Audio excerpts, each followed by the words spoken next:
meninggalkan sholat, tidak begitu khawatir umatnya meninggalkan puasa Ramadan. Tidak khawatir Rasulullah. Tapi yang dikhawatirkan oleh Rasulullah sallallahu alaihi wasallam, bila umatnya sudah terbuka hatinya untuk cinta terhadap dunia. Kalau sudah hatinya diliputi dengan cinta dunia, kemungkinan dampaknya berani meninggalkan sholat demi cinta dunia, kemungkinan berani meninggalkan puasa Ramadan demi cinta dunia, bahkan berani meninggalkan untuk tidak ibadah kepada Allah demi cinta kepada dunia. Mungkin kalau orang tidak sholat tapi ada puasa Ramadan sholat. Mungkin ada orang tidak sholat tapi mungkin sedekah masih bisa jalan. Tapi kalau orang sudah cinta dunia, semuanya nggak akan dilaksanakan. Sholat enggak, puasa enggak, ngaji enggak, semuanya enggak itu. Kalau hatinya sudah cinta dunia, semua ibadah akan dia tinggalkan. Semua akan ditinggalkan. Ya. Berani meninggalkan satu waktu sholat, dianggap biasa. Nanti akan berani meninggalkan 2 kali sholat, terus berjalan. Nanti berani meninggalkan 3, terus 4, terus 5, terus tidak sholat sama sekali. Atau ada orang yang bekerja karena capek, berkeringat, lelah, dia buka 1 hari, mungkin besok enggak. Mungkin besok buka lagi terus, 2 hari buka, 3 hari buka. Ya 1 minggu dia buka, 3 minggu belum. Tahun depan 2 minggu dia buka, 2 minggu dia puasa. Tahun depan mungkin 3 minggu dia nggak puasa, 1 minggu puasa. Tahun depannya mungkin 1 bulan dia tidak puasa, dan mungkin tahun depannya tidak puasa seumur hidup. Kenapa? Cinta dunia. Ya, itu hati-hati. Mungkin orang mencari dunia, nggak sholat Jumat sekali, Jumat depan nggak sholat agak berani, Minggu Jumat ketiga nggak Jumatan, mungkin tambah berani, Jumat depan nggak Jumatan lagi, agak sedikit biasa, terus sampai sekarang nggak Jumatan demi dunianya. Ya, terus seperti itu. Ya, makanya jangan terlalu cinta dunia. Dampak cinta dunia tidak ibadah kepada Allah. Itu aja udah. Kalau orang tidak cinta dunia, tetap dia istiqomah dalam ibadah kepada Allah Subhanahu wa taala. Jadi meninggalkan cinta dunia bukan berarti meninggalkan usaha, meninggalkan daripada bisnis atau yang lain, tidak. Tapi di hatinya tidak timbul cinta dunia. Dampak cinta dunia, dia tidak akan ibadah kepada Allah Subhanahu wa ta'ala. Kira-kira banyak gak orang yang cari duit gak sholat? Banyak. Berarti orang ini cinta dunia, karena sanggup meninggalkan ibadah demi dunianya, itu adalah cinta dunia. Tapi kalau orang-orang yang mencari kehidupan, begitu azan dia sholat, itu gak cinta dunia, dia cinta akhirat. Dunia sebagai wasilah, jembatan untuk mendekatkan diri kepada Allah. Dengan sebab dapat dunia, dia bisa berbuat baik kepada orang lain. Dengan sebab dia dapat dunia, dia bisa bersedekah, dia bisa zakat, bahkan bisa melaksanakan ibadah kurban tahun ini dengan dunianya. Makanya berbuat baiklah engkau, kata Nabi Isa. Wa qala nabiyuna Muhammad sallallahu alaihi wasallam, dan bersabda baginda Rasul sallallahu alaihi wasallam, la ta'tiyannakum ba'di, la sungguh ta'tiyannakum akan datang kepada kalian ba'di, sesudahku, kata Nabi. Apa yang akan datang? Dunia ta'kulu kulla imanikum. Dunia akan memakan tiap-tiap iman kalian. Kama sebagaimana ta'kulun narul hataba, membakar api terhadap kayu bakar. Akan datang nanti, kata Nabi, kepada kalian sesudahku, kata Nabi. Dunia itu akan memakan semua iman kalian, sebagaimana memakannya atau membakarnya api terhadap hatoba, kayu bakar. Artinya di akhir zaman nanti banyak orang yang hilang imannya karena urusan dunia, dan berani meninggalkan iman karena dunianya, berani meninggalkan akidah demi dunianya, berani meninggalkan tauhidnya kepada Allah karena urusan dunia. Jadi udah gak dipandang lagi nanti orang iman itu. Yang penting dia punya, apapun dia dapatkan, sekalipun harus menggadaikan keimanannya kepada Allah Subhanahu wa ta'ala. Akan datang nanti itu, ya. Imannya akan terganggu dengan dunia. Bahkan ada orang yang cari dunia, ya, sampai saling membunuh. Ada, ya, berani saling membunuh itu, menghilangkan nyawa saudaranya demi dunianya. Imannya akan terganggu. Bahkan tidak sedikit ingin untung besar, imannya terganggu. Halal haram sudah nggak jadi patokan. Yang penting dia dapat, ya, dia meraih apa yang dia dapatkan, sekalipun dengan cara yang diharamkan oleh Allah Subhanahu wa ta'ala. Ingin cari untung besar dengan cara khianat, dengan mendapatkan untung besar, ingin kezaliman yang dilakukan demi keuntungan. Itu banyak nanti itu. Akan datang satu masa sesudahku, dunia akan memakan, menghabiskan iman-iman kalian, kata Nabi. Ta'udzubillah summa na'udzubillah, sebagaimana itu api membakar kayu bakar. Cepat itu, ya, cepat sekali.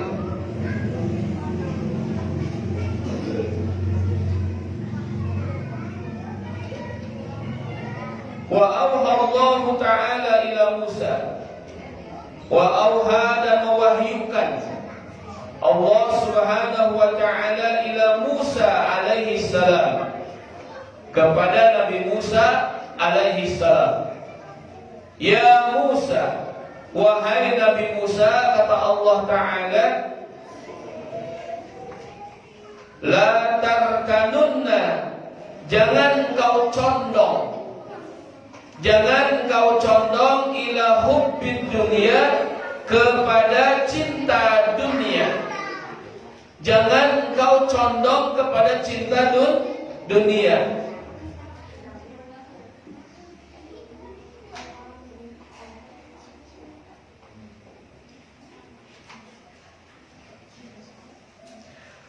Falan ta'tiyani, maka lan tidak akan ta'tiyani, datang kepadaku, bikabiratin, dengan dosa besar, hiya asyaddu minha, yang ia lebih besar daripada minha, cinta dunia.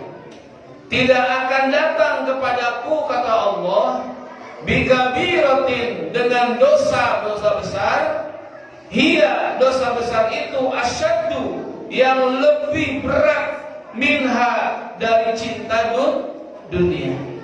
Itu tidak akan pernah datang, kata Allah. Dosa yang paling besar, yang paling besar itu asyaddu minha, yaitu cinta akan dunia. Ya, kalau diurut-urutkan, kenapa cinta dunia. Orang bisa musyrik kepada Allah karena cinta bisa. Padahal musyrik itu adalah ranking pertama dosa besar. Tapi di balik itu semuanya ada cinta dunia. Dunia itu cinta asyaddu, yang paling berat-beratnya dosa besar pada Allah Ta'ala. Karena orang bisa musyrik kepada Allah karena cinta dunia. Karena cinta dunia. So, coba diurutkan. Ada orang ingin mendapatkan kekayaan tanpa usaha, tanpa proses. Ya, lari ke sana kemari, lari ke sana kemari, ke tempat-tempat yang dianggap bisa mendatangkan uang. Ya, dengan ritual-ritual yang dia lakukan, ya, dengan upacara-upacara yang dia lakukan, sehingga akhirnya tergeserkan. Musyrik dia kepada Allah Subhanahu wa Ta'ala.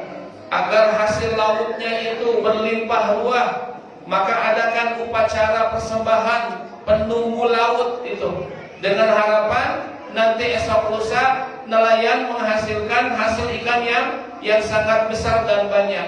Dikaitkan itu semuanya dengan hal-hal kemusyrikan. Kenapa? Mungkin sebelumnya hasil tangkapan ikannya itu sedikit, karena ingin banyak bikin ritual seperti itu.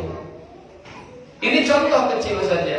Makanya kenapa cinta dunia itu asyaddu minha, lebih berat dosa-dosa besar kata Allah Subhanahu wa Ta'ala. Yang kedua, bisa membunuh. Membunuh adalah dosa besar.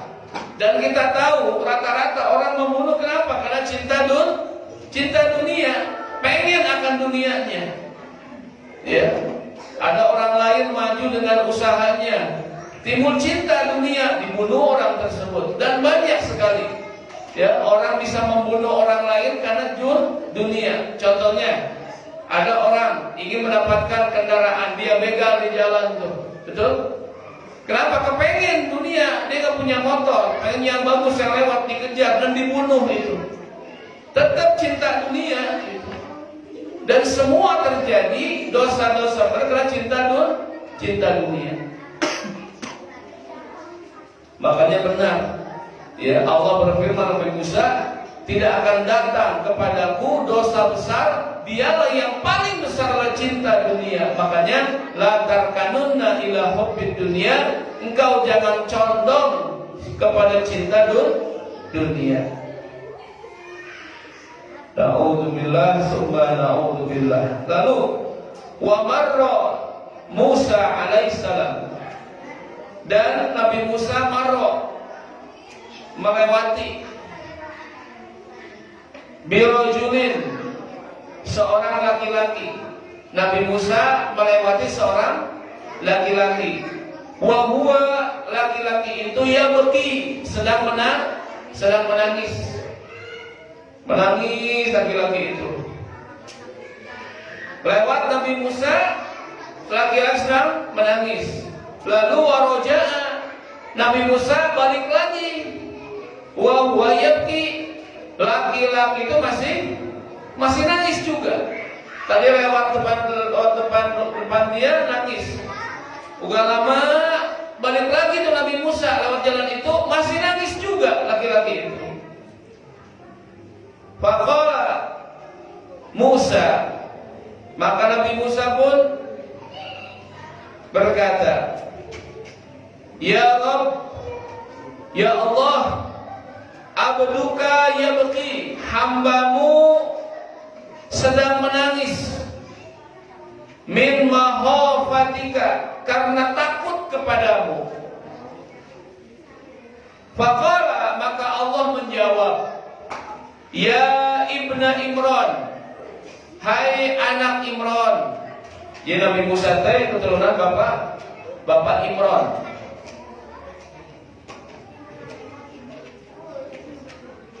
Lau salah dimaguhu, lau seandainya salah mengucur atau mengalir, dimaguhu, dimag itu sumsum otaknya pemuda tersebut, seandainya mengalir dimaguhu sumsum sumsum di otaknya, ma'a uyuni beserta air mata, ainaihi di kedua matanya, wa rafa'a yadaihi dan ia mengangkat kedua tangannya, hatta yasquta hingga ia pun terjatuh tangannya, lam aghfir lahu aku tidak akan mengampuni ia. Wa huwa karena ia yuhibbud dunya dia cinta kepada dunia. Begini maksudnya. Ini pemuda berdoa nangis takut kepada Allah, tapi sayang doanya nggak dikabul, permohonan maafnya nggak diampuni oleh Allah. Kenapa? Karena dia cinta itu. Sekalipun kata Allah, ya, dia punya sumsum di kepalanya mengalir, air matanya mengalir, sampai kedua tangannya mengangkat terjatuh kembali saking lamanya berdoa, aku gak akan ampuni dosa-dosanya, sebab hatinya bukan cinta kepadaku, tapi cinta kepada dunia. Paham gak kira-kira ini? Paham gak? Ini orang berdoa sampai nangis. Nabi Musa lewat, doa nangis. Begitu kembali pun masih nangis juga dia berdoa.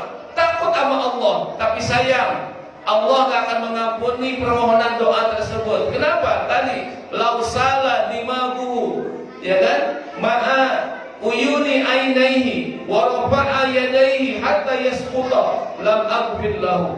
Andaikan laki-laki ini berdoa sampai dia punya sumsum di otaknya itu ngucur, air matanya menetes, tangannya diangkat sampai terjatuh kembali saking lamanya doa, tetap aku akan ampuni kata Allah Ta'ala. Sebab wa huwa yuhibbud dunya dia cinta dunia.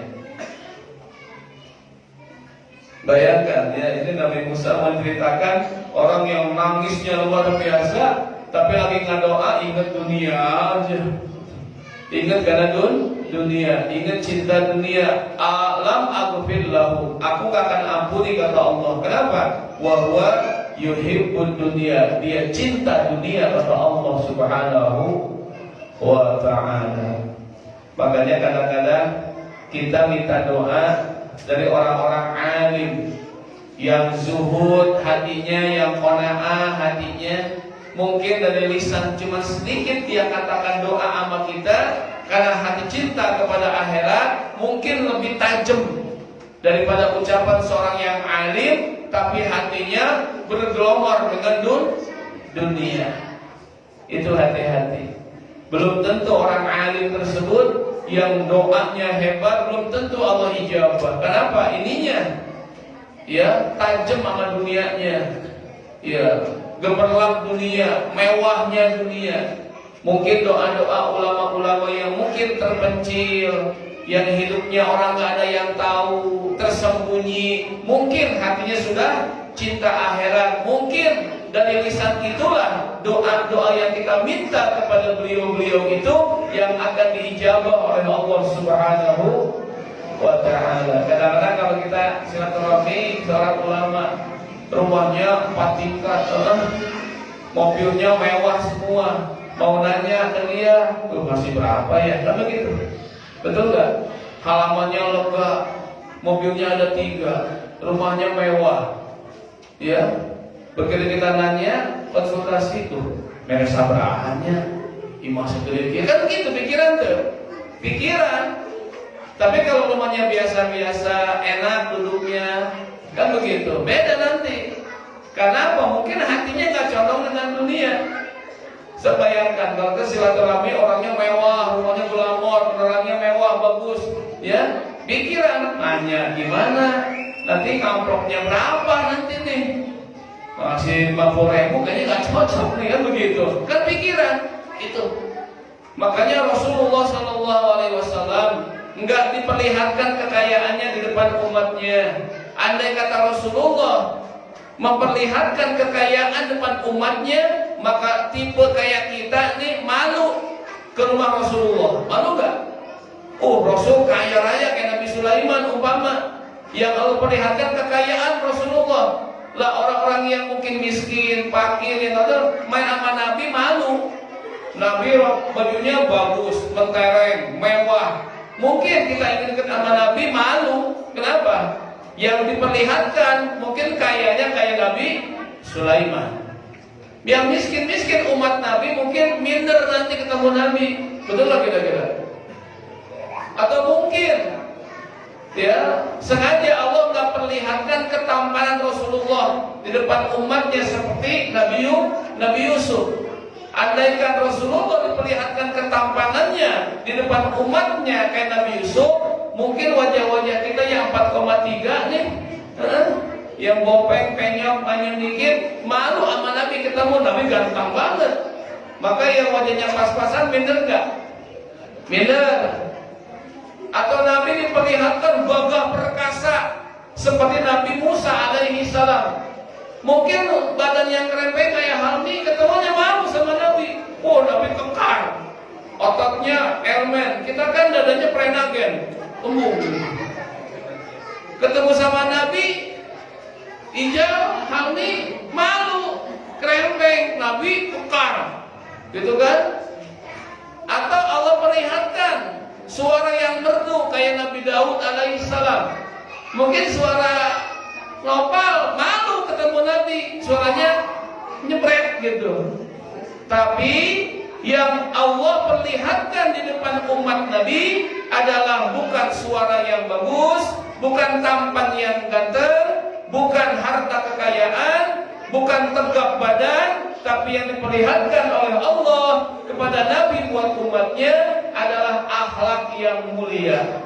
Sehingga yang miskin bisa dekat dengan akhlak Nabi, orang yang kaya bisa dekat dengan akhlak Nabi. Semua bisa mendekat kepada Rasul sallallahu alaihi wasallam. Jadi kalau Rasul bukan miskin, kaya raya. Buktinya Gunung Uhud silakan dijadikan emas oleh Allah sebagai fasilitas buat Nabi sebagai seorang Rasul sallallahu alaihi wasallam. Dikasih fasilitas oleh Allah. Sok Gunung Uhud jadi emas silakan. Sebagai penunjang dakwah, penunjang fasilitas sebagai Rasul Allah Ta'ala. Nabi tolak itu. Nabi tolak.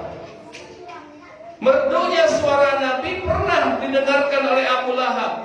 Diam-diam Abu Lahab deketin rumah Nabi. Di samping rumah Abu Lahab dengerin jendela Nabi itu. Kenapa? Rindu, senang, enak suaranya. Sampai-sampai Abu Lahab yang benci sama Nabi, nggak senang dengan Al-Quran. Satu waktu pernah mengintip suara Nabi di samping rumah baginda Rasul sallallahu alaihi wasallam. Dengerin aja, senang gitu. Tapi tetap nggak mau iman sama Allah. Kenapa? Merdu suara Nabi. Sampai-sampai Abu Lahab datang dari rumahnya sengaja ingin dengerin suara lantunan baginda Rasul sallallahu alaihi wasallam. Makanya Nabi nggak mengajarkan umatnya cinta dunia, bahaya itu. Cerita Sa'labah sudah jadi satu contoh buat kita. Dalam kondisi keadaan yang mungkin kurang beruntung ekonominya, tapi selamat imannya, ikut aman Nabi ibadah. Tapi saat Sa'labah diberikan kekayaan berlimpah ruah, baru meninggalkan Rasulullah, meninggalkan ibadah berjamaah dengan Nabi, nggak ikut gaji aman Nabi lagi. Bahkan semua ibadah pun terputus dengan Nabi dengan sebab dibukakan cinta dunianya Sa'labah oleh Allah Subhanahu wa Ta'ala. Makanya kalau kita belum dikasih kaya oleh Allah, mungkin nanti malam ketis nggak ngaji lagi. Kenapa? Sibuk, banyak duit. Ya, betul lah kira-kira. Mungkin kalau nanti dibukakan dunianya terlalu berlebihan, mungkin takut rutinan nggak ngaji. Mungkin. Makanya Allah lebih tahu. Allah lebih biarin begini aja udah. Ibadah, istiqomah, usaha, ya jalan biasa-biasa aja. Lebih baik daripada dibukakan pintu dunia. Kayak Sa'labah tidak satupun ibadah seperti ditinggalkan seluruhnya oleh dia. Na'udzubillah min dzalik. Baik sangka aja sama Allah. Mungkin dalam kondisi seperti ini, mungkin ini yang terbaik dalam pandangan ilmu Allah. Tapi dalam syahwat kita mah, wah pengen segala macam, pengen segalanya ada, tapi belum tentu baik dalam pandangan ilmunya Allah Ta'ala. Dan itu bentuk kasih sayang Allah.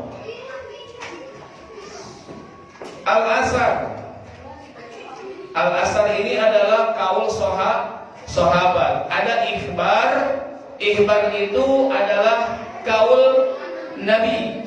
Kalau asar, kaul sahabat. Ucapan sahabat namanya al-asar. Qala Aliun radhiyallahu anhu, dan berkata Imam Ali radhiyallahu anhu, man jama'a fihi sittu hisadin, barang siapa yang dapat mengumpulkan fihi padanya sittu hisadin, 6 perkara, 6 macam. Sok siapa, kata beliau, yang mampu mengumpulkan 6 perkara, lam yad'u, tidak usah dia meminta berdoa, lil jannati, kepada surga, matlaban yang dia cari, wala, dan tidak usah berdoa anin nari, jauh dari neraka, mahroban, untuk menghindarkan diri, nggak usah. Tapi sanggup mengumpulkan 6 perkara, tidak usah mencari berdoa untuk minta surga, tidak usah berdoa untuk menghindarkan dari neraka. Apa yang pertama, kata Imam Ali? Awwaluha, yang pertama, man arafallah, barang siapa yang sudah mengenal Allah, fa'ata'ahu, lalu ia mentaatinya. Siapa yang sudah kenal Allah, lalu ia mentaatinya. Yang kedua, wa arafa syaitan, dan barang siapa yang sudah kenal setan, fa'asahu, ia pun menentangnya. Yang ketiga, wa arafal haqqa, dan barang siapa yang sudah mengenal kebaikan, fa'atba'ahu, maka ikutilah. Berikutnya, wa arafal batila, barang siapa yang sudah mengenal batil, kesalahan, fattaqahu, maka hindarkanlah. Berikutnya, wa arafal dunya, barang siapa yang sudah kenal dunia, farafadhaha, maka ia tinggalkan. Terakhir, wa arafal akhirata, dan barang siapa yang sudah mengenal akhirat, fatalabaha, ia mencarinya. Maka 6 perkara ini, nggak usah minta surga, nggak usah takut neraka, bakal diberikan oleh Allah apa yang dia minta. Apa? Kenal sama Allah, taati. Kenal sama setan, ingkari, tentang dia. Kenal dengan kebaikan, ikuti. Mengenal yang salah, hindarkan. Mengenal dunia, tinggalkan. Mengenal akhirat, cari fatolabaha. Maka cukup 6 perkara ini akan diberikan oleh Allah surga, sekalipun ia tidak meminta surga kepada Allah, sekalipun ia tidak meminta untuk dijauhkan dari neraka. Cukup 6 perkara yang dia kerjakan, pasti akan didapatkan surga dan dijauhkan neraka oleh Allah Subhanahu wa ta'ala. Itu pesan Imam Ali radhiyallahu anhu. Tapi kalau sebaliknya, udah kenal Allah malah gak taat, udah kenal setan malah ditemenin, udah tahu itu baik malah ditinggalin, udah tahu itu salah malah dideketin, udah tahu itu dunia malah ikut cinta dengan dunia, udah tahu itu akhirat nggak dicari, udah surga nggak didapat, neraka deket ya gitu. Nauzubillah min dzalik. Allah Subhanahu wa ta'ala memberikan kepada kita, satu, untuk lebih mencintai akhirat. Yang kedua, agar tetap doa-doa kita dikabul oleh Allah Subhanahu wa ta'ala. Bila kita tidak cinta dunia, itu akan dikabul oleh Allah ta'ala. Dan yang ketiga, bahwa kita bisa mengenal Allah, taati Allah ta'ala, jangan diingkari. Kita kenal dengan setan, jauhi, ingkari setan, jangan diikutin. Kenal yang baik, kenal kebaikan, kerjakan, ikuti. Kenal kesalahan, hindarkan. Kenal dunia, tinggalkan cinta dunia. Dan mengenal akhirat, dia mencari akhirat tersebut sampai selesai. Allahu a'lam bishawab. Al-Fatihah. A'udzubillahi minasyaitonir rajim. Bismillahirrahmanirrahim. Alhamdulillahirabbil alamin arrahmanir rahim maliki yaumiddin iyyaka na'budu wa iyyaka nasta'in ihdinas siratal mustaqim siratal ladzina an'amta 'alaihim ghairil maghdubi 'alaihim waladdallin ighfirli wa liwalidayya amin nas'aluka al-ijabah wal ma'unah wal barakah wal ziyadah wa syaja'ah nas'aluka bisirril Fatihah. Kita baca doa pertama, banyak yang sakit keluarga kita dan tempat-tempat yang lain juga sudah kelihatan banyak ujian, musibah baik di Bangkok, di Baros, di sini pun juga banyak. Wilayah-wilayah kita pun banyak yang sedang sakit. Kita mohon kepada Allah Ta'ala, mudah-mudahan Allah memberikan kesembuhan, keselamatan, keberkahan, penjagaan, perlindungan kepada kita semuanya. Mudah-mudahan yang sakit Allah cepat sembuhkan. Dan juga kita yang diberikan sehat oleh Allah, mudah-mudahan tetap dalam sehat walafiat. Yang mudah-mudahan Allah jaga keluarga kita semuanya, lingkungan kita semuanya, dan juga tetangga-tetangga kita juga dijaga oleh Allah. Mudah-mudahan yang sakit cepat disembuhkan oleh Allah, yang sehat tetap bisa menjaga dalam keadaan sehat walafiat, dan tetap diberikan rezeki yang berlimpah, yang banyak, yang berkah oleh Allah Subhanahu wa taala. Al-Fatihah. A'udzu billahi minasyaitonir rajim. Bismillahirrahmanirrahim. Alhamdulillahirabbil alamin arrahmanir rahim maliki yaumiddin iyyaka na'budu wa iyyaka nasta'in ihdinas siratal mustaqim siratal ladzina an'amta 'alaihim ghairil maghdubi 'alaihim waladdallin amin. Allahumma bihaqqil Fatihah wa bisirril Fatihah wa bi karamatil Fatihah wa bi mu'jizatil Fatihah wa bi haqqi man unzila 'alaihi al-Fatihah iftah lana abwaabal khair wa khtim lana bil khair waj'alna wal hadirina min ahsani ahlil khair. Ya Farijal Ham, Ya Kashifal Gham, Ya Man li abdihi yaghfir wa yarham, wa yadfi'al bala ya Allah, wa yadfi'al bala ya Rahman, wa yadfi'al bala ya Rahim. Da'wahum fiha subhanaka Allahumma wa tahiyyatuhum fiha salam wa akhiru da'wahum alhamdulillahi rabbil alamin.